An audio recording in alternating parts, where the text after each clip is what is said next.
Hey, what's up, everybody? Here we go again, episode 51 at Face Value. I'm Brian. I'm Lucas. And I'm Will. Super pumped to have you back again for another week. We are in a lull period, sort of. NBA draft just wrapped up. NHL draft just wrapped up. So for the next 2 months, just going to be Major League Baseball. So we'll do the same thing in a few weeks. We'll do what we did last year. We'll give all of our conference rundowns, all that different stuff, give our predictions, our winners, dark horses, do our predicted 12-team playoff that week before we get started, and see how we did. We'll do better about following up this year too. We didn't really follow up much last year. We kind of like touched on it, but then Yeah, a little bit. Just depending how good or bad our takes are. yeah, Let's see if we want to revisit them or not Yeah. at the end Yeah. of the season. might just let them wash. Yeah. So yeah. So as we've been doing the last several weeks, we'll start with the hugs and hikes. So Lucas, you got a hug? I do. So since it's been a little bit of a lull, not much to watch since college, for me at least, since college baseball ended. Obviously, all the championships are over for hockey, for NBA, all that stuff. Obviously, we love baseball, but I've been getting in. Me and my wife have been watching a lot of Love Island. I'm gonna give a hug to Love Island, dude. That show, man, the drama in that, dude, unbelievable. And since it's a sports podcast, two of the dudes in there are professional basketball players overseas, but still sports, still a little sports related. But dude, great show. It's so awesome. They come out almost every night, so like me and my wife are watching it. It's great. It's such a good like change of pace with like all the sports and stuff. Yeah, find you something different. Yeah, shout out Peacock, dude. Love Island, dude. It's freaking funny, man. And like it's crazy too. Like you'll see like all of these like Jalen Brunson. Mm-hmm. Like I guess he's the Knicks superstar. Yeah. He like tweeted like something like he's like, oh God, no, I can't believe that just happened. And like everybody's like, dude, are you leaving? Are you leaving? He's like, nah, man, it's Love Island. So like athletes are like posting about it and stuff too. Like this year it's been pretty phenomenal. So That's a lot of fun. good stuff. So yeah, I'm gonna give a hug to Love Island. Can't say that I'm gonna be adding that to my list, but It's I'll, all right, I'll take dude. your word for it. So That's all good. I gave it like 32 seconds. Me and my girlfriend turned it on. I think I watched the first 32 seconds and I just peaced out. What did she do? She watched it. Dude, it's Yeah. great, dude. She loves it. So the first episode when they're introducing all the people, it's all cheesy and stupid. Once a real juicy stuff hits, dude, it's good, man. It's funny. And like this is the same guy that was into Pretty Little Liars in college. So like, I was, dude. But this is way better. Like this is so much better. It's funny to follow along too on like X and like Instagram and stuff, like seeing what people think about these like crazy. yeah, Like some of these chicks on there, I'm like, dude, like, you are freaking out of line. But you should have stuck with it, dude. I promise it got better. give it another 32 seconds, Will, and You should. Yeah. On my next day off, which I should be able to schedule probably in like 5 to 10 years, I'll get Binge to it, dude. Yeah. it's harvesting season. So About to be. It's Yeah. about to be. what about you, Will? What's your hug? I don't have a hug. I got 2 hikes. Two hikes. So. I'm gonna give a hug to like it says, lull period. So our U.S. men's national team playing in the Gold Cup right now. Doesn't really mean anything because the United States is a co-host for the 2026 World Cup, so already qualified for that. So right now it's a lot of B and C team guys out there playing. But one of the biggest things is that what was thought to be just a sub-in turns out to be like a legit goalkeeping competition. So Matt Freese right now, he's had some struggling moments, but man, yesterday they went to penalty kicks with Costa Rica, and he blocked 3 out of the 6 3 saves, penalty yeah. kicks, and another 2 of them he had his hand on them, just wasn't strong enough to knock it out. So Yeah. the dude, like they said, that was his seventh penalty kick, and he's won 6 of them now. Wow. So yeah, so shout out and a big hug to Matt Freese stepping up yesterday and coming out and helping the U.S. get that win against Costa Rica. So And like you said, B and C team, but for a lot of these guys, it's almost like a tryout. yeah, for sure. I mean, obviously, I saw the lineups and I watched a little bit of it, but a lot of those guys, I don't even know who they are. yeah, Like they're from MLS teams. They're from small teams in Europe. I have no idea who most of these people are, and I'm Tyler sure that, Adams was the course. only consistent starter. Yeah. I think there's a few others. I think Reams in the roster yeah, too. Tim Reams in there. I think there's a couple others, but I think Malik Tillman's there. Yeah, So there's a few names, but some of those guys, I'm like, De La Torre's there. right. But like, yeah, I wasn't expecting them to do anything. Like, No. To be honest. And they're into the semifinal. They play Honduras, I think. Guatemala, Is it Guatemala? Yeah. Guatemala. who beat Canada in penalty kicks, by the way. Oh wow. Yeah. And then Mexico and somebody else is on the other side. I don't know. They beat Saudi Arabia in the last Yeah. one, so it's a big win for them. Yeah. But but it's awesome watching them like try out and go hard to try to get a roster spot for next sure. year's World Cup, which is definitely possible if they end up winning this thing. And it is good too, like just seeing like their pace of play and the goal creation with like the lower level guys, Yeah. because that's Without exciting for like Pulisic, when they get without- their top guys in there. So Yeah, Pochettino, he hopefully can keep doing good things. So, for sure. but yeah, about your hike. I'm gonna let Will get one of his. I mean, take your first hike, Will. Well, they kind of roll together, so Perfect. I'll probably just fire them both off. But first one goes out to Ace Bailey. Ace Bailey can take the biggest hike all the way to freaking Utah. That dude is wild. That guy tried everything in his power to not get drafted in the top 5. He wanted to stay in the Northeast. He's from the Northeast. He preferred to go to Washington. If not Washington, who the hell had the 7th pick? But he was fine with that one too. Instead, the Utah Jazz, who he declined to go do a workout with or have any meetings with him, still decided to take him. And I won't say he completely frowned or pouted when he got on the stage, but he wasn't just overly excited to be getting drafted. He pretty much pouted. He did. Yeah. Like, oh, that's fine. We'll call a spade a spade. He pouted. He's pouted like a little bitch, and he can take a hike, man. You should be excited, but he's going to Utah. Good for him. Utah's gonna stink for a while. I hope he stinks. You're just gonna try to leverage all this stuff, man. You had a chance to go number 3 and make even more money. You're a good player. Everywhere you're gonna go, you're going to go to a bad team. Yeah. And Yeah. I guess it's just 'cause he's from the Northeast. Why in the hell anybody would be excited to get drafted by the Washington Wizards is beyond me, because they are awful. We've talked about him. Yeah. They're very awful. The most irrelevant franchise in sports. Exactly. But from what I read, he doesn't want to have to wait to be the guy. Like, he wants to be possibly the number 1 guy right away. And he thought he had a better chance in Washington, and then he gets to be close to his hometown. But I'm glad he didn't get there. I saw Kind one. of stinks for Utah, who stinks anyway, but he can take a I hike. saw something where they said it's like 2K, or they thought that Ace Bailey thought it was like 2K, where you get to tell everybody where you're getting drafted. Dude, I was hoping honestly that he wouldn't show up to Utah over the weekend, though. I wanted to see the That'd be drama good, that'd be behind great. that, like just to see the drama of your number 5 overall pick not showing up to camp. Like that would have been good. That would have been great, but he did show up on Saturday, so Then act like he was so excited to be Yeah. there. For one, no one has ever once stated they are so excited to be in Utah. So he already lied, bold-faced lie right there.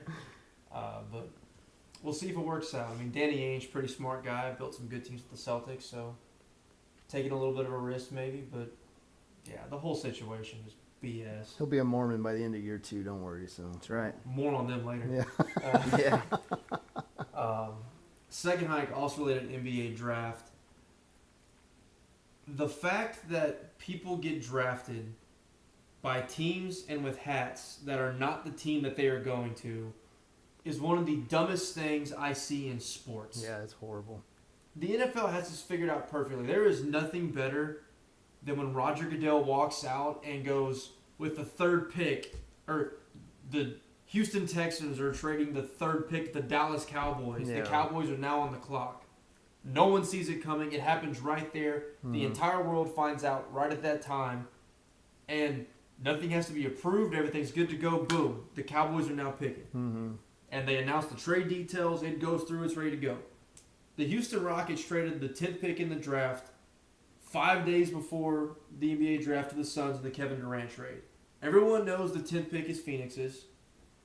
So this kid from Duke, God bless his soul, you can see how excited he was to get drafted. It means a whole lot to him, his family, his home country. And he has to spend that moment, take all these pictures, all this video, in a hat to a team he's not even going to. Right. Because the league office doesn't approve trades or make anything official to after July 1st when the new league year gets going.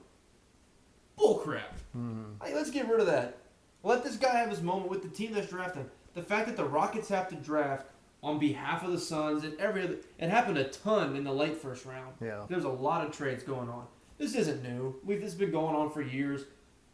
Famous one was the draft day trade with Luka Doncic and Trae Young. The Mavericks and Hawks were swapping picks and some other stuff. And Trae Young gets drafted in a Mavericks hat, Luka Doncic in a Hawks hat. The only thing this stuff's good for is 10 years later when trades don't work out or they become one-sided, then you can play the what-if game. Like, Yeah. what if this wouldn't have ever happened? But we got to get rid of this crap. I mean, NBA, take a hike on the way you do your draft. Let the guys get drafted by the damn teams they're going to. And it's just weird that they have stuck to that for so long. Like that they've never thought like, wow, this really doesn't make sense. Like, No. I mean, especially on a trade that's agreed upon weeks in advance, which there's not a ton of those because the draft does happen so close after the conclusion of the finals more times than not. But if you know it's happened, then just finalize it. like the guy knows he's going to Phoenix. The commentators have to reiterate 5 different times after the pick that don't forget this pick has already been agreed upon to go to Phoenix and all this other. Just do it. Like, just approve the trade. Like, is the league office not going to open and be like, actually, we're not going to let Durant go to the Rockets and all this gets reversed? Like, no. They've done it before. Once. Yeah, they have done it to the Pelicans. But that wasn't after a draft had concluded that now the Rockets have the center that they don't need. Like, that would be... Hey, but at least they get the number 1 pick next year. So, just kidding. I'm like in the rigged NBA, we shut down your trade. We'll give you a number 1 overall pick next year. So. True. Okay, I see what you did. I see what we're talking about. Now. That's We're what back they did to for New Orleans. Back to New Orleans, yes. Yeah, For sure. but Take a hike, NBA. Mine is the Astros injury report can take a hike, man. Dude, we had a similar one. So on top of everything, so it's just been injuries on injuries. And granted, first of all, I want to give a hug to Joe Espada because the way that he's been managing through all the injuries has been amazing. The pitching staff's been amazing, but just all the injuries, man. Like, so now the latest is Jeremy Pena gets hit in the ribs on Friday. They find out Sunday that it's more serious than they originally thought. So now he's out for an extended period of time with fractured ribs. It just keeps adding up. Like, the Astros have 11 guys on the IL right now, and that's after however many have come off the IL throughout the season. So it just seems like it's been a revolving door this year, and so it's just super frustrating, especially for like Pena. He's been probably Possibly an the all-star. most consistent guy, like probably an all-star, most consistent guy for the Astros. it'd be egregious if he's not. Yeah, he's hitting 320 right now. He's been playing. Obviously, he's an elite defender. So just for him to now be out probably 1 to 2 months, like it's just You think crazy. on a fracture rib will take that long? I mean, what I was saying, so the first scans said it was negative. So they must have went back. He must have had some discomfort, and they did another one where it probably showed a slight, like, hairline fracture or something. He's also traveling with the team to Colorado and to LA. Yeah. So, It's I mean, encouraging, I guess. I mean, just in general, you can't put a cast on him. Yeah. So he's just going to have to play through some discomfort. But obviously you don't want a hairline fracture to get worse, especially with the intensity of like a full swing whenever you're batting, that kind of thing. Especially his motion. Yeah, with that big motion like that. Yeah. I mean, typical bone healing time's 8 to 12 weeks. Yeah.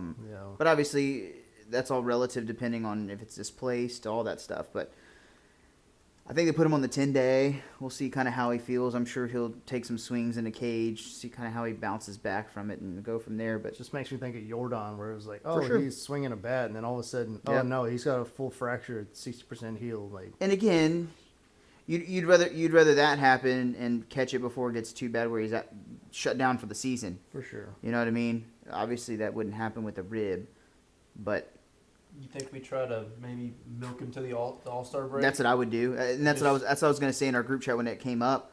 Is it might be a situation where he just waits till the end of the All-Star break because we got 2 weeks left. Mm-hmm. Sit out, take some rest, take some time off, come back after the All-Star break. But Yeah. it just sucks for him because again, he was probably going to be an All-Star. Oh, for I sure. think he should still be selected. I mean, I think Bobby. He's not going to Witt- be a starter. No, it'll probably because- be Bobby Witt Jr. or Yeah. Jack Wilson. Yeah. The last I saw, no Astros were voted as starters. Yeah. No, yeah, I think Bobby Witt Jr. and Jack Wilson outpaced him in the votes, but he should be an All-Star. There's 100%. no reason, no doubt. Yeah. But Probably the only position player, but My hike was going to be rib injuries for Astro shortstops, but true. that could go take a hike. Yeah. who am I forgetting about? Correa, his girlfriend gave him a massage and broke his rib. Is what the rumor was. That's a rumor. There's no way. Like, Oh my god. Houston athletes and massages gotta be careful. yeah, that's true. just That lady's a straight psycho, man. Like she just. Yeah, so that's our hugs and hikes. So, lots of stuff going on. So, That's right. figure we can stick with baseball for a minute. We do our Rockies weekly checkup. So we said that we were considering not following them anymore, but then they got back on track. Went 1-5 this week. So Still got that one dub though. yeah, got that one. It was actually today. Oh, they had won last week sometime. So, but then they started this week off with a win. So Oh, they won today they again? won today. Is that 20 wins? So maybe that was their 19th. I don't know. Oh, so they went 0-6 last week then. 'Cause they were 18 and Yeah, they're 19 and 65.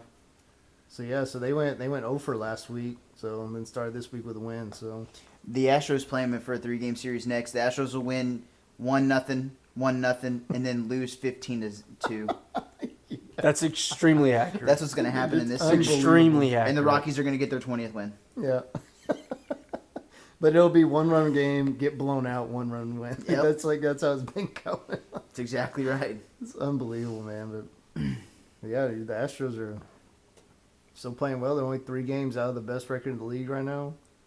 Yeah. So, Hottest team in June. 19-7 we went Yeah. in June. But I was just looking for tomorrow's projected starters. Chase Dolander's their starter. That dude was a monster at Tennessee. Like it seemed like we talked about for people- Colorado? Yeah, Oh.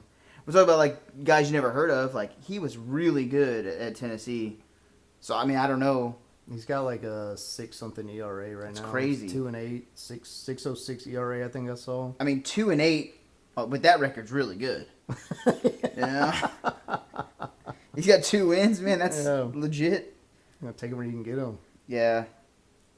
I mean, I guess he. Does he have like 4 or 5 of those losses? He gave up like 2 runs and they scored 0.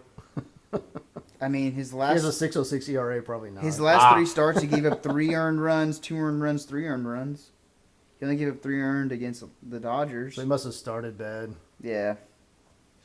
Because he was really good at Tennessee, but that's another name that I know. On the Is he a Rockies. rookie then? Or was he Uh, drafted a couple years ago? This is probably his first season actually. I know they have a lot of he was younger drafted in guys. 2023, So yeah. he's 9th probably a rookie. overall, first round. Yeah, I think he's a rookie. Yep, first year. We'll So. see.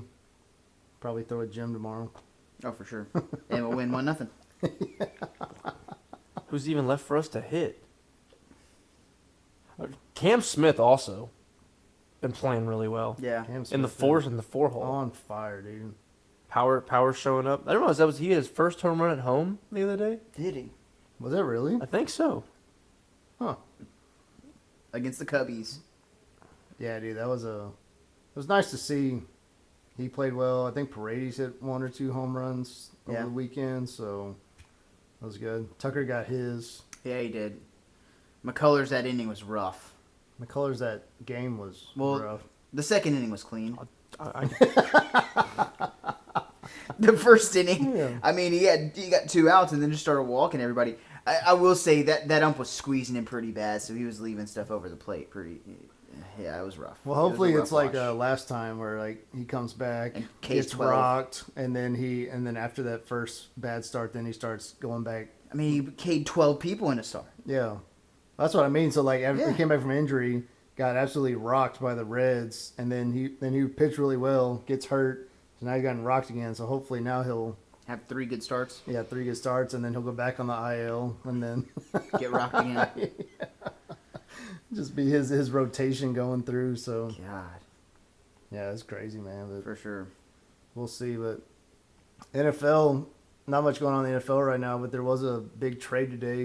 Did y'all see that? I did Mhm. not. Sure did. So the Steelers traded their All-Pro cornerback Minka Fitzpatrick, 3-time All-Pro. 3-time All-Pro, for Jalen Ramsey.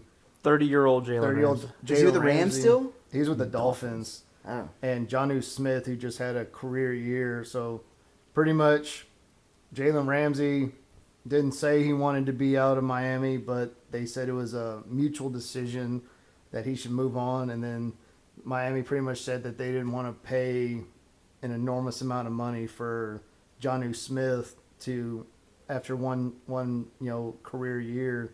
So they shipped him off and then got Minka Fitzpatrick in return. So Wow. I mean, for me, that's kind of that was a huge trade for Miami because the Steelers took 23 out of the $26 million salary that Jalen Ramsey's getting paid right now. And then I think they gave Jonnu Smith 1 year, $12 million contract to go through the year and then probably extend him after this year. Or maybe not, I don't know. I think they're just trying to get Aaron Rodgers a weapon for his 1 year in Pittsburgh and then Yeah. and more than likely That's they probably said- more like it. Yep. And then they have 2 outside corners already set up in Pittsburgh. So now they said more than likely they'll probably move Jalen Ramsey to like a nickel safety type of look. So Yeah. I don't know. We'll see. But Yeah, awful trade. yeah. Awful trade. Don't like it. I mean, the Steelers are doing everything they can to go 9-8. Yep. I mean, that's just to keep the streak alive over 500. Don't get it. They gave Jalen Ramsey a raise. They added another $1.5 million onto his salary. It's 26 million and change. Wow. They're paying him at the back end of his career, at 30 years old, having to move positions because they don't have a spot for him. They already have two tight ends, pretty good tight ends. Yep. But Arthur Smith, who's the new offensive coordinator, was with Jonnu Smith in Tennessee and in Atlanta. So this is reuniting him after a career year. This is what they're saying all in is on Aaron Rodgers probably. Well, he did say on the Pat Yeah. McAfee show that It's it's probably the This will be last it. ride. Yep. If they win 11 games, this would be just an insane season. Oh yeah. I don't see how they do it, unless Aaron Rodgers pulls some crap out of his bag and returns to 4 years ago form. But yeah, I don't know what needle this trade was supposed to move. All it did was make the Dolphins better and Oh, give them for more sure. cap flexibility. Yep. So if you're a Steelers fan, I don't know what the hell you think is good about this, but maybe there's something I don't know. I think, like Brian said, just giving him an extra weapon. That's yeah, it. That's it. but he's, yeah. At the end of the day, I think that's what it is. And then you have a serviceable guy to play in the secondary, in Jalen Ramsey. Hey, you had an elite guy in the secondary though. Yeah, you had 3-time All-Pro, and you were just like, For sure. Yeah. But on the other side, you got a guy for Aaron Rodgers to throw to. Yeah. Because who was he thrown to before? DK Metcalf. Because they already traded for him But from that's it. Seattle. Yeah, because they got rid of George Pickens. Exactly. And He's then a they Cowboy, had, right? yeah, he's a Cowboy. And then the big tight end, you said they had a tight end. I'm trying to remember. He was a rookie last year. Washington. Darnell Washington, I believe. I mean, is there's his another name. one. He was a rookie. There's 2 of them. I'm blanking on the second guy, I was gonna say, but I'm trying to Washington's the remember. one dude. And then, I mean, Jonnu Smith, he's been okay. He's been a league average tight end, had a career year last year, but I mean, there's definitely worse options. I just don't know. Fairmouth. Okay. Pat Fairmouth. I just don't. I don't see what about this trade made your team better? They got Robert Woods. They do God. not. They do. He's on the depth chart. For Pittsburgh, So their current receivers are DK Metcalf. when's the last time Robert Woods caught a pass? Robert Woods and Calvin Austin Jr. The third, sorry. Because he was with the Texans. He might have played a little because we had like 18 injuries at wide receiver last year. Yeah. But is he really? That's crazy. I didn't realize that either. Are they going for the most players over 30 to take a snap this year? They already have the most players over 40 taking a snap this year. So Oh, 100%. my For gosh, how long we'll see, but I'm almost thinking like they're trying to like stop the streak. They're like, man, how bad of a team can we field for Mike Tomlin that he can't win? how can we not go 500? How can we finally have a way to get rid of Mike Tomlin? Like, what team can we put out there where he has absolutely no chance at going 500, but on paper people will still be like, oh, this team's still okay. Their defense is still solid though, so that's gonna have to carry him a lot. Yeah, because like, who's running the ball? Because they got rid of Najee Harris too. Jalen Warren, of course. Oh Caleb yeah, Johnson. Who could forget? Kenneth Gainwell. What a motley crew of people. Just to That's something, dude. I actually Man. saw that they were that people are considering trying to trade for TJ Watt right now. yeah, because he's unhappy with his contract. I mean, Watt's deal is that we saw what Myles Garrett just got. Granted, he's a little bit older with a little more injury history, but I mean, love Myles Garrett. He's an Aggie and all. You could definitely make the case that the year he won Defensive Player of the Year, TJ Watt probably should have won that year Oh as well. yeah, for sure. On top of the one he already had won. So I can see where TJ's like, hey, I want some protection. Maybe not get the money Miles got, but at least give me an extension for what I've done for the franchise. And they're kind of hardballing him. But I mean, he's what? Is he 30? if not 31, So, I mean, man, you're gonna have to give him close to 40 though, yeah, but like, because he's still. I but you- mean, still like when- DNs though. I mean, look what happened to JJ was hurt before that, and then Yeah. I mean, Aaron Donald kind of retired at the height of his career, but DNs at that high of a level. Now you have guys like Calais Campbell who might play till he's 63. He's playing again. I think he's 39 or 40. Yeah, he's And They'll he's play put up well, numbers for too. years, but Yeah. you know, he's never been a 20 sack guy, but he's been a 10 sack guy very for a long consistent, time. for sure. But there's not a lot of hims going around is what I'm getting at. Like, and with the injury history TJ's already had, I get both sides of Steelers not wanting to do it and TJ think he deserves it, but Well, especially because I think the Steelers are in a position that if it's not this year, they're gonna have to.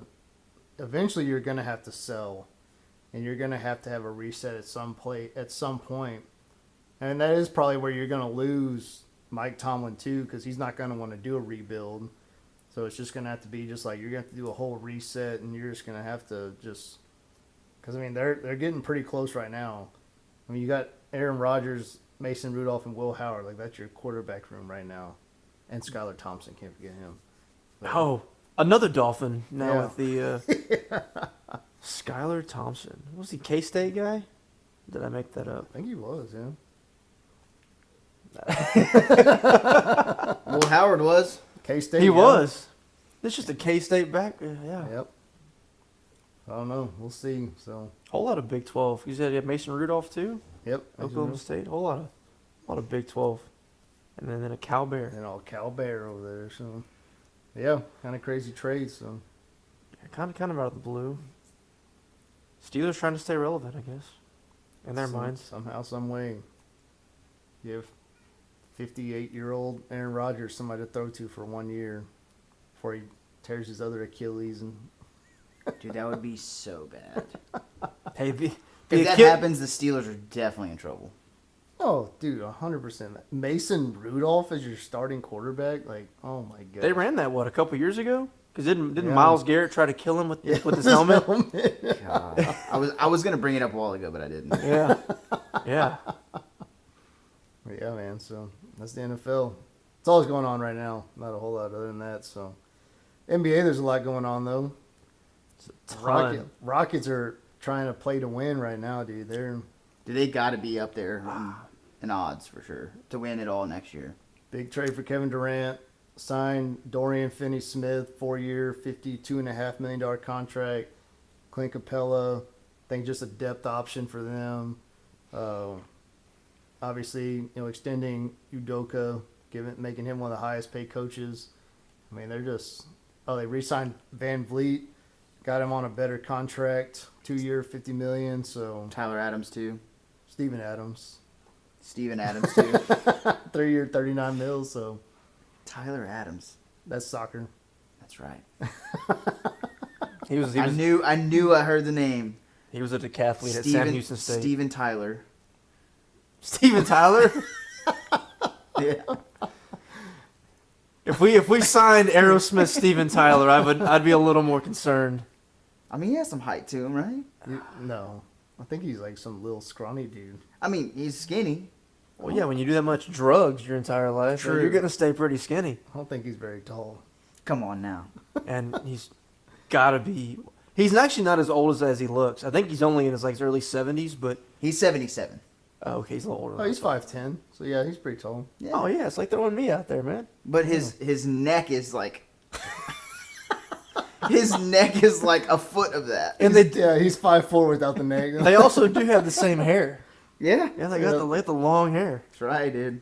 Yeah, who wouldn't want to trade 7 foot, 320 pound, rock chiseled Steven Adams for Steven Tyler? What a flip! I mean, you'd have some bangers on the plane rides. You'd have a hell of a halftime show every, right, every dude. game. We haven't got to the banger yet. We're getting to it. Just let us get through the NBA first. Oh man. Yeah. So, But yeah, pumped about the Rockets. The Capella trade, not entirely sure. Yeah, it gives us depth. I was telling Lucas, I think Udoka last year, at the end of the season, we went with the two bigs, had a lot of success with running Sengun and Steven Adams out there. So this gives us an option to do more of that, and then run a different offense with either Capella or Adams by themselves at the center position. We have a lot of forwards now. A lot of the Finney-Smith, that's my favorite pickup. I mean, obviously KD, but this is a 3-and-D guy. He's basically Dylan Brooks, but a better shooter and taller. I love that pickup. Trying to create Didn't- some offense. Didn't even use the whole mid-level exception at the time. Now we did by getting Capella, so one of those is going to have to be a sign and trade. The Hawks have already done a sign and trade and signed Luke Kennard doing their own thing over there. So I'm going to assume that we're going to have to do a sign and trade with the Lakers for Finney-Smith. We have to give up Jock Lindell. We signed him last year as a center. Had a good season with the Suns. Stunk with the Rockets. So he'll be included. The money makes that work. We'll probably have to throw in a first-round pick to the Lakers to give them an incentive to do it for us. And then I don't know if they'll want something else. If they want something else, I'm assuming that means we're probably going to give up Cam Whitmore. I don't really want to. Unless we can get away with giving them Aaron Holiday or maybe Jashawn Tate. But they're going to want Cam Whitmore, as they should. He's 20 years old.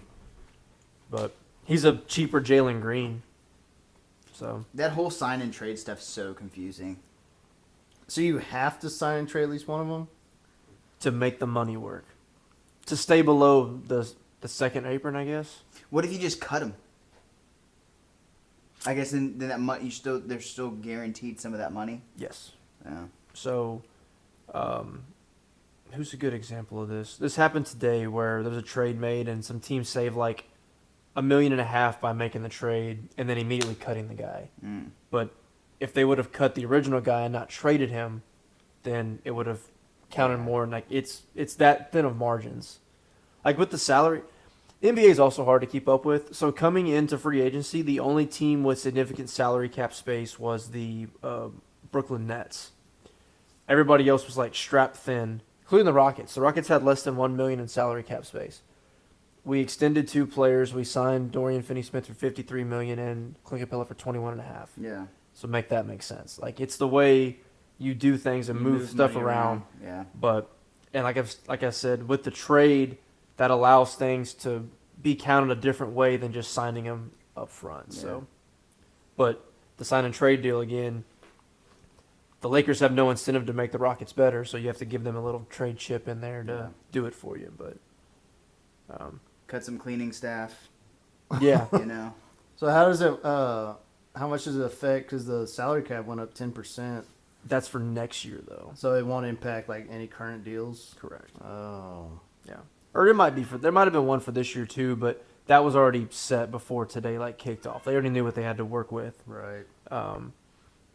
But hey, I'm still pumped. This is the most all in. I said a while ago to Lucas, I'm thinking about some more, but this is the most all in the Rockets have gone in my lifetime. The closest would be 2016 when they traded for Chris Paul and got PJ Tucker, and then they re-upped with a trade during the season for Robert Covington when they won 65 games that year, number 1 seed in the West. Chris Paul hamstring away from winning an NBA championship that year. But I think this is even more all in than that at that time was. Yeah. And And, it's it's a all short this window. young talent that's going to help a lot too. So We got a little older. I mean, Capella's 31, Finney-Smith's 32, Adams is like 34, Durant's 37. But we only gave up Jalen Green and Dylan Brooks to Right. get that. Jalen Brooks was 29, I think. Jalen Green's only 22, but I didn't like him, so I'm fine with it. But I think it's a really good mix of young core talent that we just re-signed Jabari Smith Jr. to an extension. So him and Sengun are on extensions. Amin Thompson will get one the moment he's eligible for it. That's when money's going to get tight and we'll have to do some magical chairs, but we'll figure it out. They're obviously hoping to win a championship this year before Amin Thompson's extension kicks into effect. But you do still have time because all those guys are on rookie deals. Not now, when you get to the situation the Celtics find themselves in, where those guys are signing their first real extension, where they're eligible for The 25% Supermax, of the salary cap space, that's when you get in trouble. So then filling in with vets, and who knows? I mean, he has no real incentive to, but maybe KD does a little bit of a smaller deal. Hey, I'm 37. I got injury history.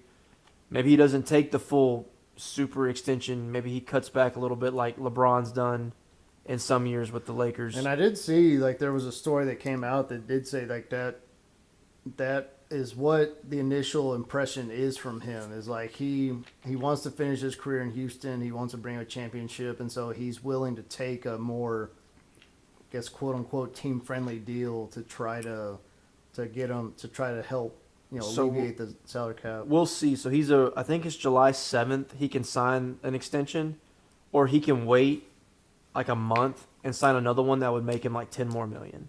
So we'll see if he signs early and takes the smaller. It's going to be 2 years, like 105, or it's going to be 100 or 103 or 112, I think is what they can offer. And we'll see which the two he takes, and that'll be kind of the sign of where he's really headed. But hopefully he kind of helps out a little bit. But July 1st, I've never been this excited about an upcoming Rocket season in my lifetime. So It'd be fun. a lot of moves there, but I mean the NBA's had a lot. I mean the Celtics tore it down. Wow. Celtics heavily tore it down. We'll see there's more trades. They got rid of Porzingis. They got rid of Drew Holiday. There's even a rumor they were potentially going to shop Jaylen Brown just because they were trying to Possibly. figure out how to save their salary cap. And this is what happens when you have to sign your two best players to supermax extensions. Yep. And what at the end of last NBA season seemed like a budding dynasty that could make a championship the next 2 to 3 years immediately comes crashing down now. Just being in cap hell. It's there in cap hell. It's accelerated by the fact Jason Tatum's missing the entire season next year. I'm not so sure they tear it all the way down like this. If he doesn't tear his Achilles, they might give it one more run because the East is very winnable. But yeah, that kind of accelerated the teardown. So that's what that's the Rockets' future Yeah. in 5 years. So we need to maximize the 2 to 3 years of Kevin Durant, this Finney-Smith deal, whatever else, and our windows now. Lucas said a while ago the Rockets have the second best odds at the sports books to win the NBA title Which next makes year, sense. behind the Thunder. Behind which Thunder. you give the Thunder their due. The defending champs they're not losing a thing Yeah, either. They're everybody's bringing coming back. everybody Yeah. back. So But we saw that they were beatable. agreed. And Like we thought they weren't, at least going into the playoffs. Yeah. Like the way they ran through the regular season, we're like they're a juggernaut. Like this it's going to be tough to beat them. But I mean, This over the is not course- me. I'm in all seriousness. I'm not being Rockets biased at all. On paper, what I see right now, the Rockets should beat that team in 7. The Rockets defense is better than the Thunder's defense. I think now, when the Rockets played the Thunder last year in that 2 big man lineup, they could do nothing because they have Hartenstein and Chet, Yeah. which should line up perfect with Sengun and Adams. Steven Adams bullied Way more them physical, way yeah. more physical. And if Chet's not physical. and at if Steven Adams works with Sengun and gets him more physical, like I think that he could be a perennial all-star. But Chet Holmgren is a strong gust of wind away from snapping in half. all, for sure. So, Agreed. he could do whatever and just bully him down low, and and you have Amin Thompson to clap down on Shea, SGA. Yeah. and who the hell's guarding Durant? I mean, Lou Dort, but Lou Dort's not tall enough. You're not sticking 6'6" Alex Caruso on him, so and you got. I was telling Lucas to to watch. That headband could lock him down. yeah, if you put it over his eyes so he can't see, I mean, that's the only thing that's going to work. But I was telling Lucas, you can roll out a lineup now. If you roll out Capella at 6'11", Durant, play the small forward at 6'10", 6'11", Jabari Smith Jr. at 6'11", and that's 2 guys that can score. Yep. And then you roll out Amin Thompson and Fred VanVleet to give Sengun. I mean, there's so much I think Udoka can do with this team. And, of course, they haven't played on the court together yet. And there's injuries going to be a factor. We are getting a little older with that. And the young guys can get hurt too. I just have so much faith in Ime Udoka. I think he is one of the best coaches in the NBA. I was so glad we hired him. So glad we extended him. Hope he's around for a long time. But, yeah, super pumped about this Rockets team. I might pump the brakes on this next week when we get a little more details about the trade and see what Durant does in the future. But, yeah, on paper, this is if everybody's healthy, this is a conference finals or bust kind of season to me. Like, if they don't make the conference finals, that's an underachievement. Obviously, I want to win it all, but that, Should be But, yeah. fun. Enough of me going off on the Rockets. It'd be a good race though with them and the Thunder. Yeah. Like, if it pans out like it should, that'd be a lot of fun to watch those 2 teams go at it. Best of 7. I just don't know.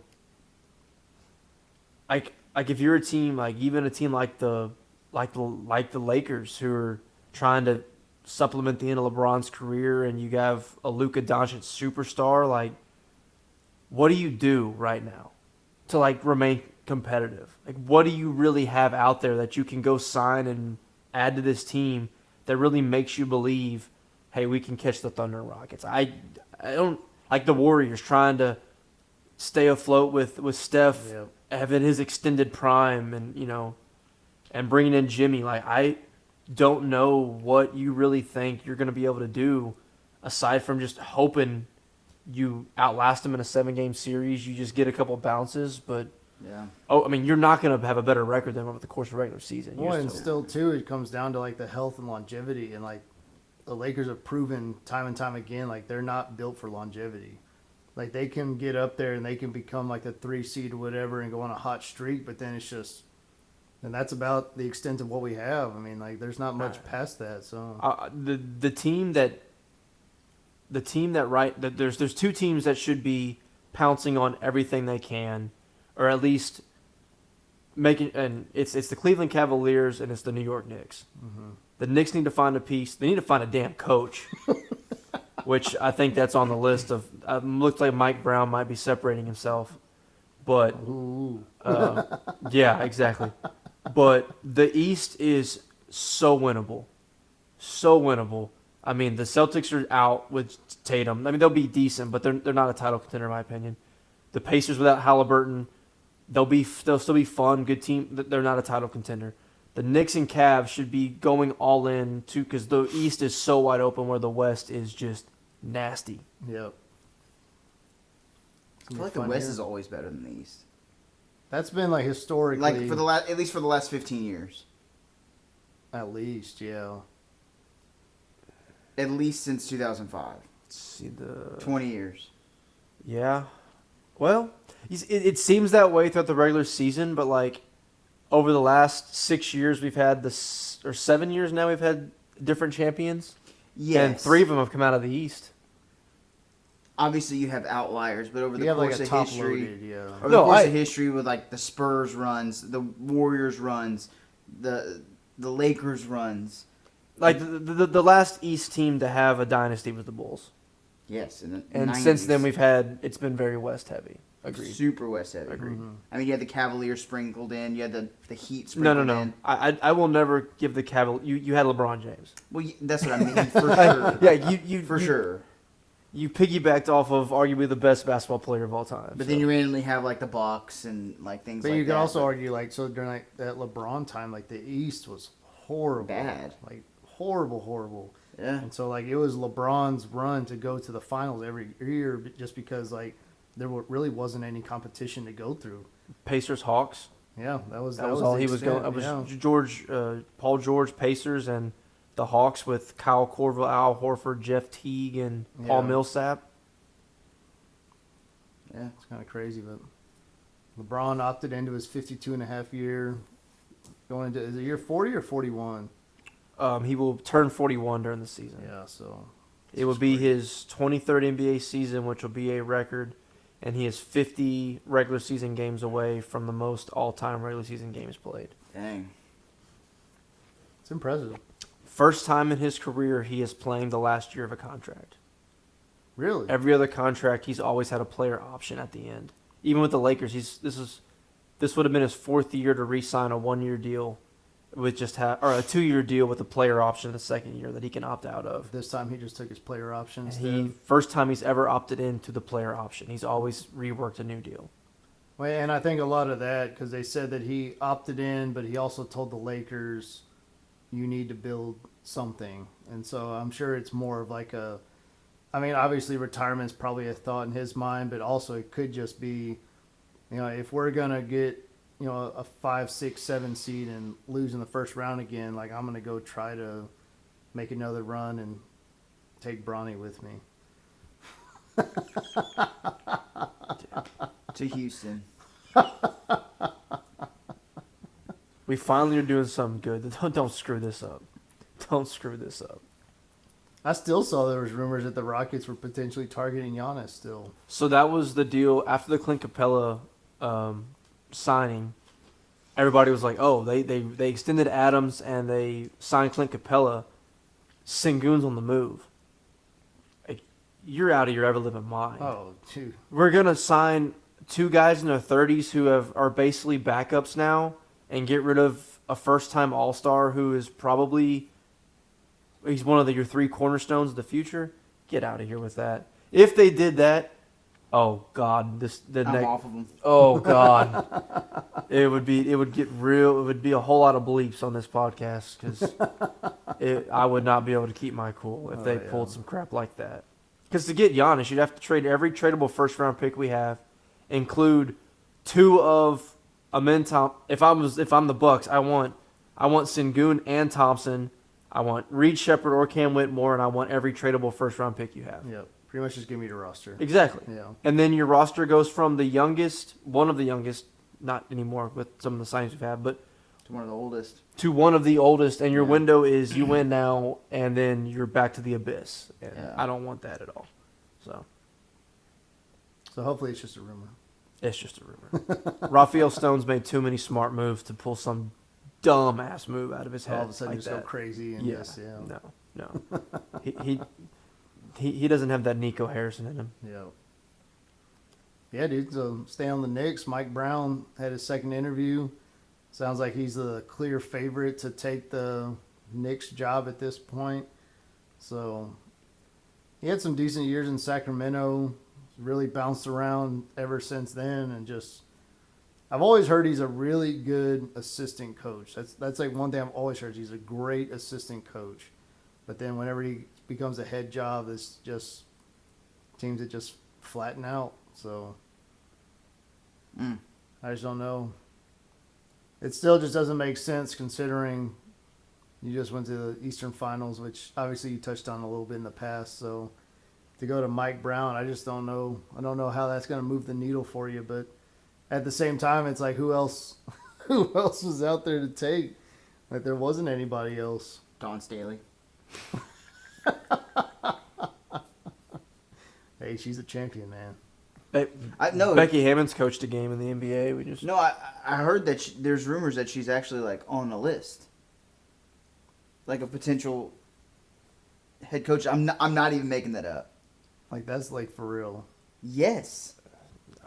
the list might be. You might have read that online on a list. That list is not a real thing. The Knicks 2 days ago. The Knicks have reportedly reached out to Dawn Staley regarding their head coaching position.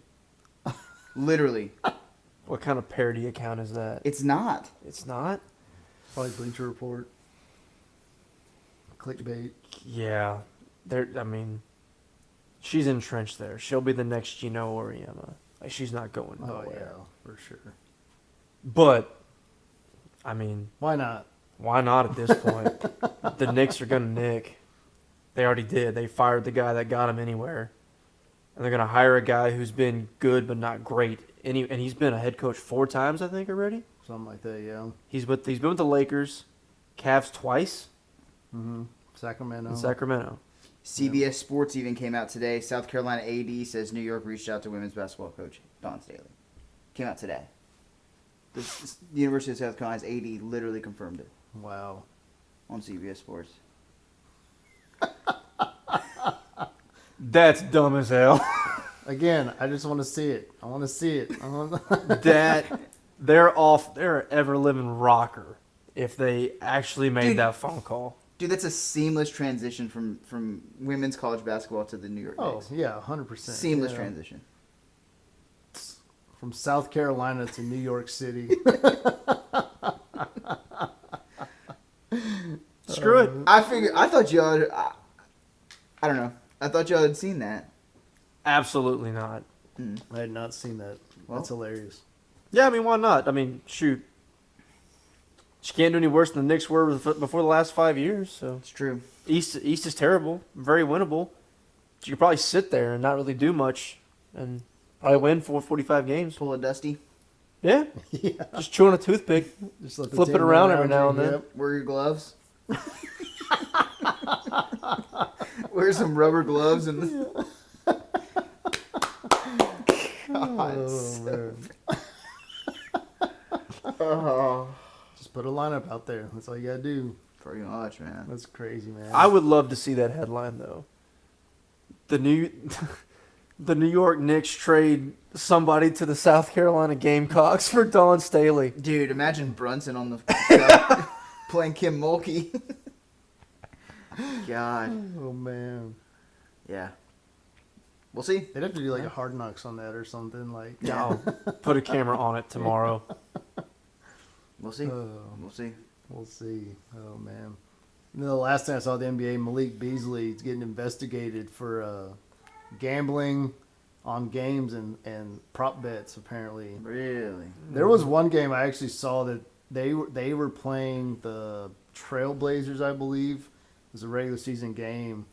The line was they were plus 8.5, and they were down 9 with like 4 seconds left. And he took the ball and sprinted down the court and like scored with no time left for them to lose by 7. I mean, that's like prop bets too. You know, like just you can angel reese it for rebound props. Oh You know yeah, what I the mean? me bounds.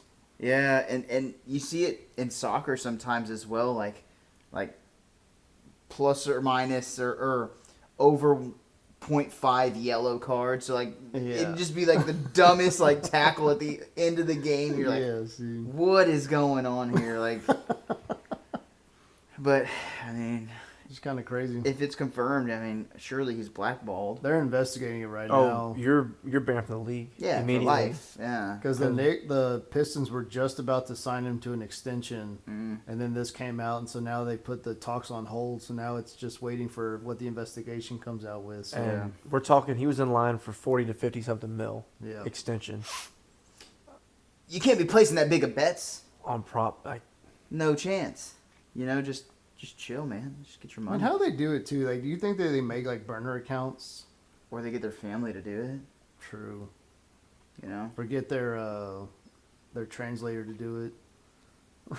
that's true. I just have a real quick one, boys. A guy that might be in line for $40 to $50 million. Why the freaking hell are you placing prop bets? I mean, What do you- Shohei Ohtani did. No, his interpreter did. Allegedly. What are you doing? Like, what are you doing? Yeah. Gambling is fun. Gambling's fun, but gamble on anything else. Yeah. Don't We're gamble also on not- basketball. We're also not making $40 to $50 million. So Yeah. Yeah, I don't think that would be what I'd be doing. Like Alabama's head coach in baseball. Y'all didn't see that? I think I heard something. Like 2 years ago, Alabama's head coach, they were playing LSU, and like Oh yeah. their pitcher got hurt, so he like told one of his buddies at like a random sports book, like I think it was literally, it happened in Cincinnati at the baseball field, because they have a sports book in the baseball field, like in the stadium. And I think it was like the only bet for LSU, like money line, like, and they put like $60,000 or something on it. Like, it's just like, what? And they traced it back to the head coach Oh my. of gosh. Bama, and obviously LSU was throwing their ace, and so they won. And so like, this is sketchy, so they investigated. He got fired, dude. Yeah, I It was remember that nuts. now. Yeah, that's freaking crazy. Man. Nuts, dude. Stupid. But yeah, just dumb. Oh man. Fun times in the NBA. It's good stuff. I mean, this is always the most active day of the year, first day of free agency. In every sport but baseball. Football's the same way. Yeah. Like that day, it just goes crazy, and then there might be a few guys left, and maybe there's some trades, or some of these deals you see signed turn into sign and trade. Some stuff happens, but yeah. It's fun stuff. Maybe there'll be a blockbuster. I think the only thing left on the table is what does Milwaukee do? Do they trade Giannis, or do they... If they were going to try to reload, I don't know really who's left. So maybe that's the last one. That's the last chip to fall. But yeah, whole lot of fun today. It's a lot more fun when your team's in the mix of doing the wheeling and dealing. But For sure. Speaking of wheeling and dealing, how about Jake Retzlaff over at BYU, dude? It's on his way out of Mormontown after. sure is. He broke the honor code for BYU, and We got to talk about this honor code, boys. There's no way it's followed by every athlete. well, No, that's my point. Is they're only suspending these guys when an allegation comes out. Because it ain't like they're following them in their day-to-day lives, knowing what's going on and not going on.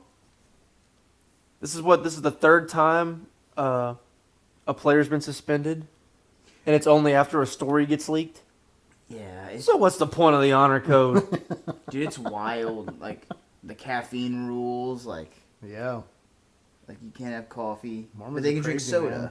Mormons are crazy. Yeah, I don't know. 7 games. Is that what he was suspended for? He was gonna be suspended for 7 games. So he says, "I'm out." I'm out. So you're starting quarterback on a team that was a fringe playoff team because the Big 12 had to get one. Yeah. And something that you know dang good and well most of your team is breaking because a story gets out. And it got dismissed. The Well, that side of it, yeah. yeah, the allegations, It the definitely happened. the charges were dismissed. You don't know that. No, they both agreed that it happened. It's the argument over Yeah. Was it the manner consensual? in which it happened.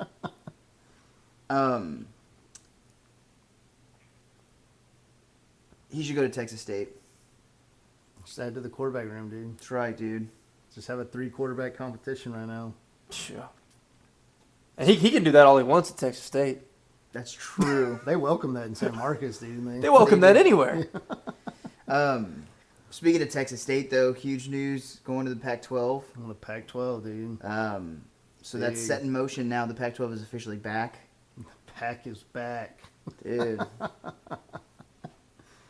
Gonna make between $8 to $15 million in media revenue every year. For a school like Texas State, that's a great deal. I saw too that they have the biggest. Well, they had the biggest investment in their stadium. I don't remember what the company that owns the rights to the naming of their stadium. They got a $23 million deal out of that. Really? It's the highest deal of any of Group of 5 teams to get a deal for the naming rights to their stadium. Really? So yeah, so they got a lot of money out of that. So they're gonna get a lot of money out of this. So What's it being named? it's It's some bank. It's like, I think it's like, it's not TDCU. That's crazy because most colleges don't have that, right? no, I mean, they have all tons of sponsors. I understand for but- sure. It's UCF, Ends in a U. UCFU. UCFU, yeah. Never heard of her. It's University. Yeah, it's like University Federal Credit Union. Yeah, Yeah, That makes sense. Huh. Um, Good for them. but Only a $5 million buyout, which is I mean, you make that up in a year. yeah. yeah, because it was gonna go up to 10 like next week or something. Yeah, So. and I mean, in football, obviously, I think you make a jump in competition for sure. Oh, absolutely. Basketball, also a big jump with Yeah. Gonzaga in there. Baseball, I mean, Baseball is Oregon still State. competitive. Oregon State's yeah. obviously very competitive every Yeah. year. Fresno State has a national championship. Mm-hmm. But other than that, I mean, I think it's good. I mean, I think just money wise, it makes sense Agreed. more Well, than because anything. football's there is a revenue maker. So. and I think the Pac-12 getting back with just we touched on it I think last week. Just the brand name of the Pac-12, I think is going to play a lot in negotiations for the playoff once it goes to 16 teams and that kind of thing. Mm-hmm. You would think, especially when you have big names like Oregon State and Washington State, and now Boise. I mean, you got to throw Boise in there too with being one of those powers that. Well, that's the thing. If Oregon State can get back to relevant, because they've kind of struggled the last couple of years. Washington State's been pretty good. Yeah. Boise State, Colorado State's had some good years. have. Fresno So, State's had a few good years too. I mean, San Jose State's a consistent bowl team. I mean, Utah State. Utah State usually They've had some good. consistent. I mean, Yeah, good quarterbacks coming out of there. Yeah, so I mean, you've got consistency, like where they're at least bowl relevant. Yeah. It's not just a bunch of slap asses that are all coming together to play football. So, I mean, I think it is going to benefit, and then I think recruiting is going to be the big thing. Just here we get to play in the Pac-12 versus we're playing in the Sun Belt. Yeah. I think that's going to be a big jump as well. So, I get to stay up and watch football at 10 Eastern all the time now. It's perfect, honestly. Yeah, you get to Hey, watch all and the honestly- big games and then catch Yeah. Texas State as a night game. and it'll be on CBS. Oh, that's what the Because rights. so as part of like CBS's deal with the Pac-12 is that they're gonna televise all of Washington State and Oregon State's home games. So like anytime they play over there, like they'll be on CBS. But what about the other games? Is that just going to go to ESPN? I guess Yeah, probably. Yeah. Yeah. So the Pac-12 network. Pac-12. Yeah. We're That was the thing. I don't know if it is anymore. actually the Texas State's starting the Bobcat network, and they're Yeah. That would not do well. Hey, with all this money now, they got to do something. exactly God. bring all of our former glory players. to come in. Nephews having commercials on the square. Exactly. Yeah. Chimmies. Chimneys, yeah. No, that's again. I think it's gonna be very good for Texas State athletics, and I mean it did kind of suck losing the Pac-12. I mean, forever you just knew Like it's just one of the Power 4 or Power 5 conferences. Oh, Yeah. it sucks. And now it's back, which is awesome. I still like I'm very interested to see. Can they generate enough revenue to like seriously make teams like Cal and Stanford consider going back? Like I know they can't right now because the ACC obviously is going to have more money, but is there a point where they're like, hey, if we bring our brand names back, can we get this conference up enough for what they're losing on the backside? I don't, and that's exactly right. I don't think it's going to take as long as you think with all the travel costs of going across country. Because And again, we talked about it last week too. Yeah. But with football, that's irrelevant. That doesn't matter. They can do that once a week. It's easy. It's the smaller sports. and this conference as it is actually a very good basketball conference. Yeah. I mean, San Diego State was in a national title game a few years ago against UConn. Colorado State made a run this year. They lost their coach, but they had a good basketball team. Yep. Gonzaga, obviously. Power. I know they're still hard trying to get St. Mary's to leave as well for basketball. If they were to pull that off, Yeah. that's a great basketball school. I mean, Oregon State's had runs. Wazoo, Washington State, not as much, yeah. but I mean, it's not a bad basketball Utah State. Yeah. Utah State's not a bad Not at basketball. all. So I think first off, amongst everything, it's probably the best at basketball starting or immediately.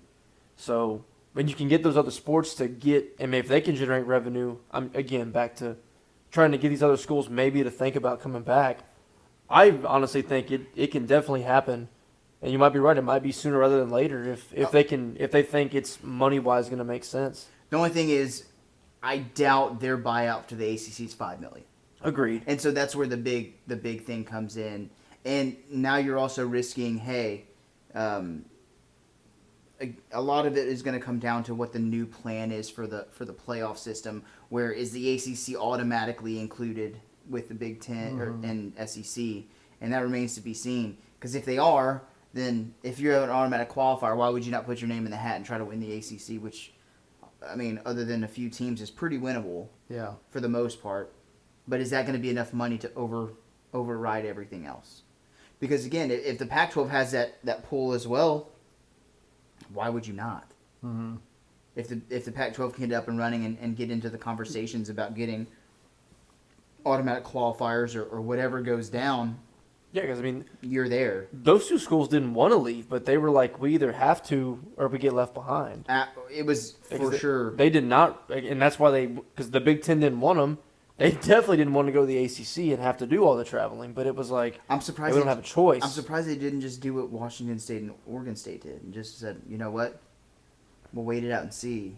And It ended up working out for them. I think if they would have, because I mean, Cal and Stanford were atrocious in the ACC. So Yeah. if they had just waited it out, I think they'd be in a better position. for sure. Oh, Maybe not absolutely. financially because of the ACC's pool, but again, I think when you're looking at athletics as a whole, if they'd had the crystal ball to see how this was going to work, I think they would have hung back. Hindsight. Yeah, I mean, and nothing says they can't reverse it and go back. I don't know what all the buyouts and all that stuff is, but I know we keep saying we're heading towards these super conferences, but super conferences have to align for everything. So Yeah. I think at Well- some point it squeezes. Not everything. Um, I think college football is going to just go break on off. its own. If college football breaks off on its own, you might see all this stuff get blown up again. And that's what's going to happen. And they're just gonna be like, "Oh, this was all dumb. We'll just go back and make this more of a regional setup." I think college football is just going to get blown up. I think it's It would make sense to have like a 4-region type of deal where you have like your East. Or I mean, you can even probably make 6 out of it. Yeah. You have like a East, North, West, South, Midwest. Well, if you were to exclude football from it, it could be all kind of things because Oh, yeah. there's so many more D1 schools in other sports Yep. as compared to football. I say D1, but you have FBS, FCS kind of deal. Yeah. And so many other schools don't just have football in general. So Yeah. We'll see. We'll find out in 3 years. we Yeah, will. it's going to be madness. It's gonna be a whole lot of madness, Can't but it's the wait. most exciting kind of madness. Oh, yeah. I mean, it's going to shape the future of I'll the say sport. it's going to be a necessary madness, honestly. I think that's what's going to come down to. I think it's an inevitability. It always has been. Because, again, college football is the one sport in all of college athletics that's not, like, the champion's not crowned by the NCAA. It hasn't been for a very long time. Right. Since the BCS came in, they crowned the champion, and then now the College Football Playoff Committee or Which whatever. is still so wild to me. Yeah, it's the only sport that doesn't have the ugly freaking plaque that every other sport has. You know. Oh, because the college football playoff trophy is so Yeah, much and- better. The gold tube. I think it's the crystal ball Was awesome. freaking Was awesome. iconic. I loved dude. it. I don't That know was- why they got rid That of was that. great. That was unbelievable. awesome. Holding up that crystal ball, dude. Yes. That's a shame they got rid of that. That was just iconic. They could have made something similar to it. They should have, man. Or not at least just so far away Yeah. that looks awful. Yeah. I don't know what they were doing there. a golden tube with a black top. Yeah. Football. Yeah, kind it's- of it's It's not ideal. No. Maybe once they realign everything, they'll come back and Yeah. get a new redesign. First thing on the list, new trophy. That should be on the list, dude. Because that is atrocious. But the plaques are pretty rough. The Yeah. plaques are pretty rough. I mean, we get plaques in high school for winning state. Yeah, So, like, the NCAA should at least do something a little bit better. they don't have the money for that. Yeah. or the brains. Yeah, all their money's going to lawsuits, Yeah, lawyers yeah, now. they're just- Exactly. But Just but a- yeah, I'm ready for it. I'm ready for all that stuff to happen, and Oh, yeah. we'll be here to talk about it. For sure. You want to wrap up with your Blue Bloods, We can. college baseball? Yeah, yeah. I just saw a tweet or a post on X. There's a little bit of a debate on kind of like college baseball blue bloods, and the term blue blood is kind of stupid. I think it all kind of got pushed to the front with basketball, right? Mm-hmm. You have your Kentuckys, your Dukes. The actual Blues. Yeah, exactly. But now people talk about it in football now all the time, and in college baseball, they started bringing it up at the end of the season, and just kind of going through some of it.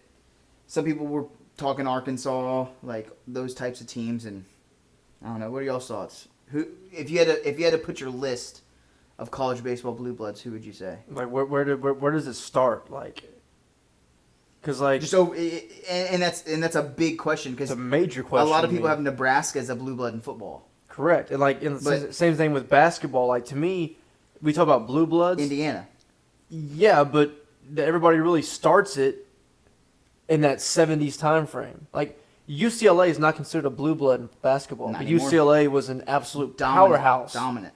But so where does the timeline start? Because like Indiana's considered a blue blood, they ain't won shit since Bob Knight coached them. Yeah, Yeah. they've been awful. So is it that late 70s when Krzyzewski took over the Blue Devils? And yeah, but anyway, for college baseball, like where does that timeline start? Because obviously, even no matter where the timeline is, I mean LSU's probably at the top of the list. I mean, I would If say you're not talking about anything before like 1960, and that's what I was gonna say. Everybody has USC at the top of the list because USC won all those titles back in the '60s and '70s, and have been completely irrelevant for years. For 30 years. But again, like, how do you just? They have the most all time. if you have not been relevant in 30 years, you're not a blue blood to me. That's fair. I mean, Yeah, if you that's- go on a stretch like that where you're not, you're If you have not competing been for a good- World Series, yeah. Yeah, if you have not been good or have not won a championship or at least been to the title game the last 30 years, there's no way you can consider yourself a blue blood to me. So, so Nebraska, are they a blue blood? If it's your 30-year mark, we're getting close. The '90s. You're talking about It's USC, football. you mean? Oh, No, and it's talking college about- football. Are you talking about football then? Because Nebraska hasn't been relevant for close to 30 years.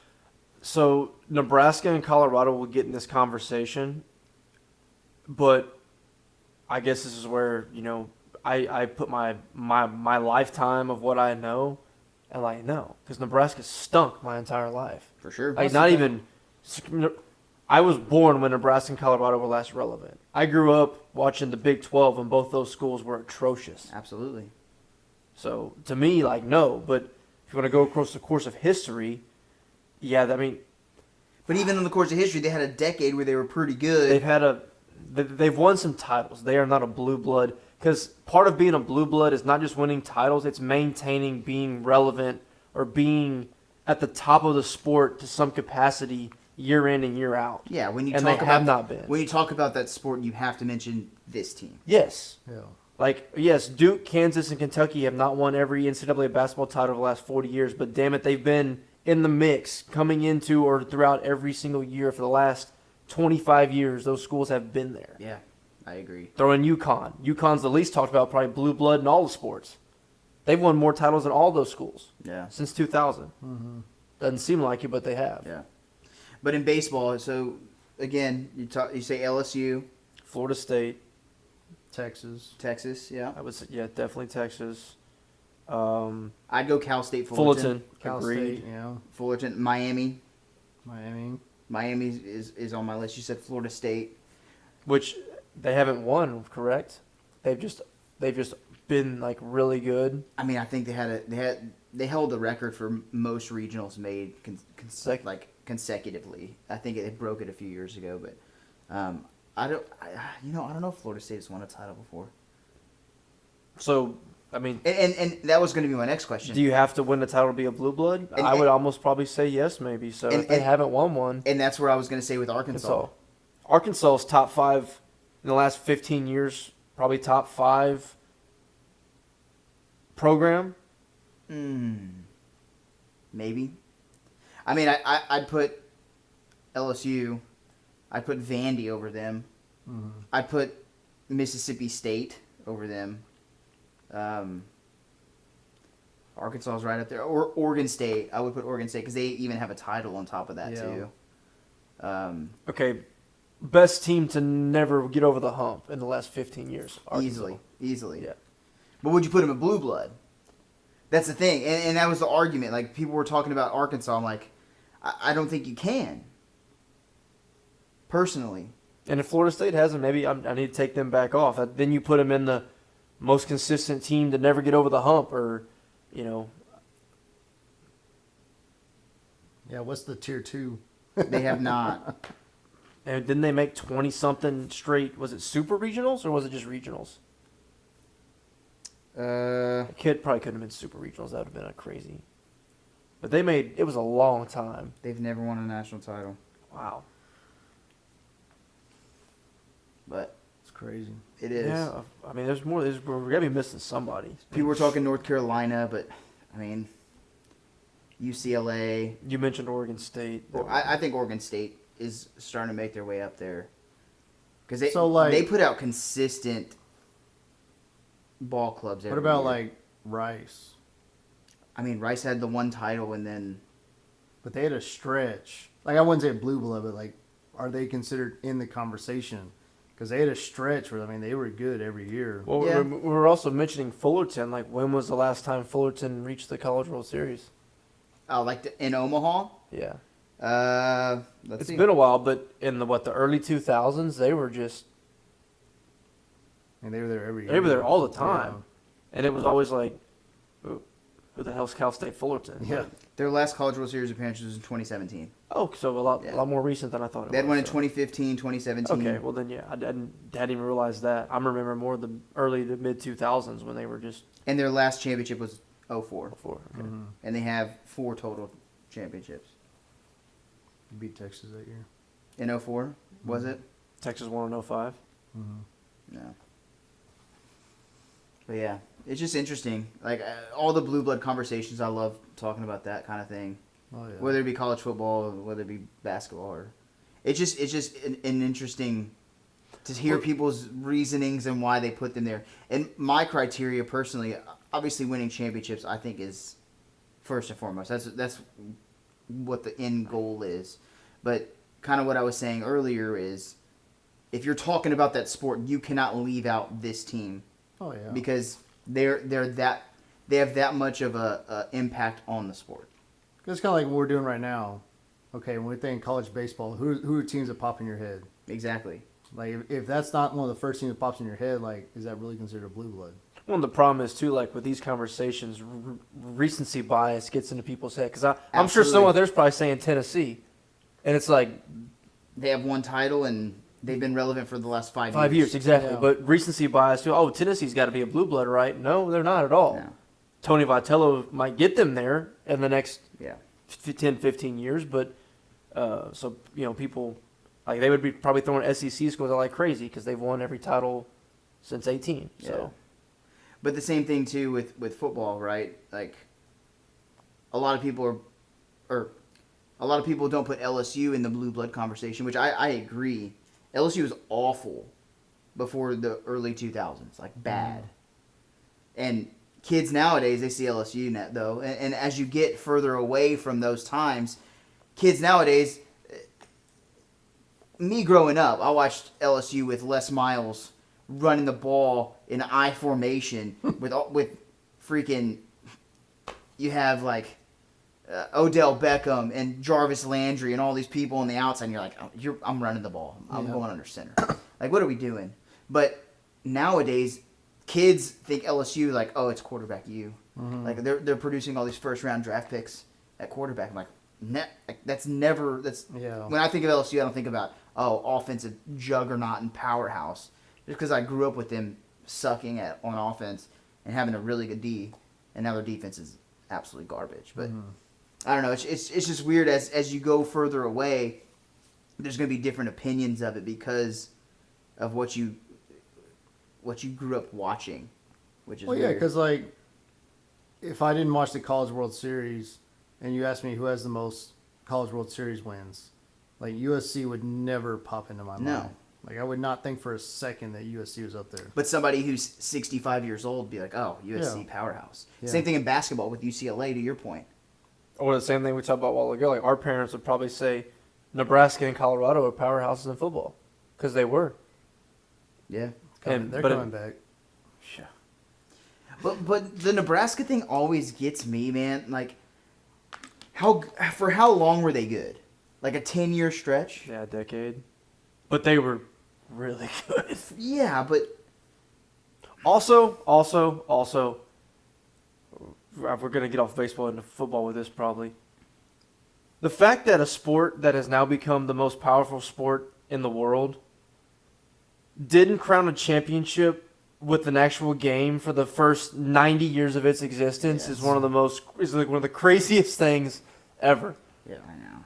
So we were talking about these powerhouses and blue bloods of football.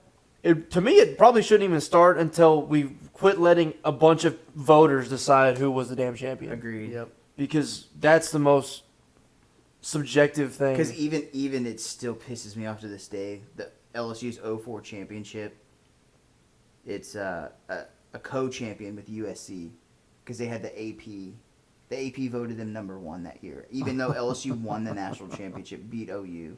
Wasn't that wasn't a BCS title then? That was. But we're co-champions. USC also claims a national championship that year because the AP voted them number 1 at the end of the year. Wow. Yeah. So the BCS was the first time we crowned champions But the with AP an actual game, correct? Yes. Yeah. But the AP Still was. gave them the national championship. They still did the AP vote. That was the only time during the BCS period that the AP did not vote the person The to win winner. the game number 1. Yeah. But yeah, I mean, so you can go back in time and look at all these champions. I don't. Yeah, I'm sure there's most of the years it's pretty obvious who the best team was. That's all perfectly fine and dandy. But there's other years. Well, take this year. Ohio State doesn't win a national title. Best team on paper. Everybody knows they're the best team, but they lost 2 games, Yep. so they wouldn't have been a national title. Mm-mm. And would a team like a Boise State or Oregon would have been national champion this year? They didn't even win the first round game. So Yeah, it's really stupid. Can you imagine? Oregon national champion. 30 years ago, Oregon Ducks win the national title this year. They go undefeated. No, they don't go undefeated. They lost. No, they didn't. They won. No, they won. Go- They're undefeated. I stand corrected. That was the 03 season. The Yeah, because 03, USC did win in 04. 03 national championship. So they Did you beat catch that? OU, right? Yeah. Dang, that's a tough scene for OU. Back to back. They lost back to back. They lost in 02. In 03. What year did they win then? OU. Yeah. Oh, 01 01. with White. What was his Or was that 02? quarterback that won the Heisman? What? No, they won in like. No, that was so OU. LSU beat OU in 2003 in the national championship. That's whenever they had, White. Jason Yeah, White. Jason yeah. White was Yeah, the he won the quarterback. Heisman. Yeah, it was Jason White. And LSU beat him in the national championship. That was crazy. He won the Heisman, then he never played pro football. Did he not? No, he didn't get drafted and he retired. Dang. Never played it down in the NFL. What reason? I think they saw that he wasn't that good. That defense for OU when he was there was unbelievable. Blue blood? OU? Yeah. And football? Yeah. I don't know. I don't know.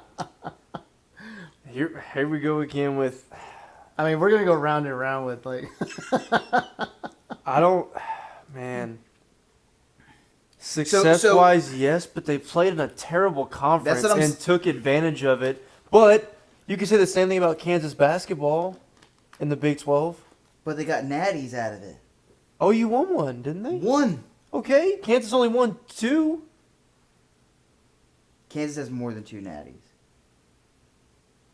OU's last natty was in 2000. Oh yeah, OU has more than 2 natties in football though too. For sure. In 1950, 55, 56. Yeah. I mean, that's why. I don't know. The answer is yes has, and no. Kansas has 4 national champions. Yeah. 1952, 1988, 2008, and 2022. Yeah. But Kansas, though, like, the players that they put out into the NBA, talking about that sport, like, I can talk about college football and not mention OU. Like, they're not going to be the first on my list. They're not going to be the top. They're not even going to be in the top 10 of programs that I list in college football when I talk about the sport. Like, I'm definitely talking Texas before them. I'm talking Ohio State, Notre Dame, Michigan, Penn State. Okay, you're talking Texas over OU? But Yes. look, so I'll just say this. So OU has 7 national championships. So this is, again, we're talking longevity. So it does go back, but it's 50, 55, 56, 74, 75, 85, and 2000. So they won 5 over a 35-year period, and then stayed relevant, won one 15 years later. They haven't won one since then, but they've still been. I mean, they have 2 titles in the last 50 years. Texas has 1. Not in 50 years. Yes. Yes. They've only won 2, They won, correct? They won 2. They have 4, but they Oh. won 2005, and their last one before that was 1969. Yeah, well, And OU has more Heisman winners? OU's had 3 since the turn of the century. yeah, I guess. White, Murray, and Baker. Texas has, 0. Their last winner was Ricky Williams in Ricky 99. Williams, yeah. No, Vince Young. Did not win the Heisman. Reggie Bush. That's right. That's when they took it from Reggie Bush. That's Yeah. right. Vince Young should have won it that year. Yeah, he but- should have. Cam freaking. Newton. Cam Newton has a fucking Heisman. Yeah, and a national championship. Yeah. And he's been to a Super Bowl. Yeah. Yeah, I guess that's true. We could do a whole podcast I on just, this kind of stuff. I don't know, man. I just don't. OU just seems irrelevant. It's because you and I do it too. I fault them 'Cause for winning a bad conference year after year. And that's what I was gonna say. Every time they get into the big game, they choke because they don't play anybody all year. Like OU would make when the college football playoff was 4 teams. They make it every year and get the doors smoked. beat off of them. Get smoked. Yeah. Yeah. And they're going to continue to get smoked. Well, if the SEC keeps handing them these gaudy, awful schedules, then yes. Yeah, that's brutal. But Well, that's what we can start talking about schedules next week a little bit. I'm in. I'm ready. Because next week we might have nothing to talk about. We could. I would love to talk into. We can just have a blue talk blood about how podcast. the SEC just rolled out the red carpet for Texas in every freaking sport and was like, "Here you They go, really Texas. did. Here you go, Texas. Welcome to the SEC. We're gonna let you get here. Oh, you fuck you." Yeah, they really did. They really did, dude. And I don't know what the. I didn't pay attention to college basketball that much. I don't know how their schedule looked in college basketball, but they somehow made the tournament with an awful record. It's just the SEC was just Yeah, in considered general. one of the best conferences of all time. Yeah, It's fun times. yeah. I'm down to talk schedules next week for sure. You gotta start talking about something. Getting closer. Next I was week gonna say we could have saved the blue blood for next week, but we can jump We back can in. jump on right it. I was back gonna into say it, we yeah. can just keep having. Yeah, I mean it can go round and around forever. Oh yeah. We'll do. That's what we'll do. We'll do football blue bloods next week. I mean, we got sort of into it already. No, so- we should dive in because like just that. It's supposed to be about baseball. Yeah. That was supposed to be about baseball. it's like our NBA playoff analysis. Well, We just- that's the problem in general because all of us, our most vast knowledge combined is college football. So it's easy for Yes. us to dive into that Yeah. than the others. I'm in. we'll get into it. Yeah, Sounds good. for the anniversary podcast. 1 year. That's Next right. week. It's crazy. Yeah. That's all I got for today, though. Mm-hmm. We appreciate everybody listening. Continue to like, subscribe, share, tell your friends, tell your family, and we'll see you next week. See ya.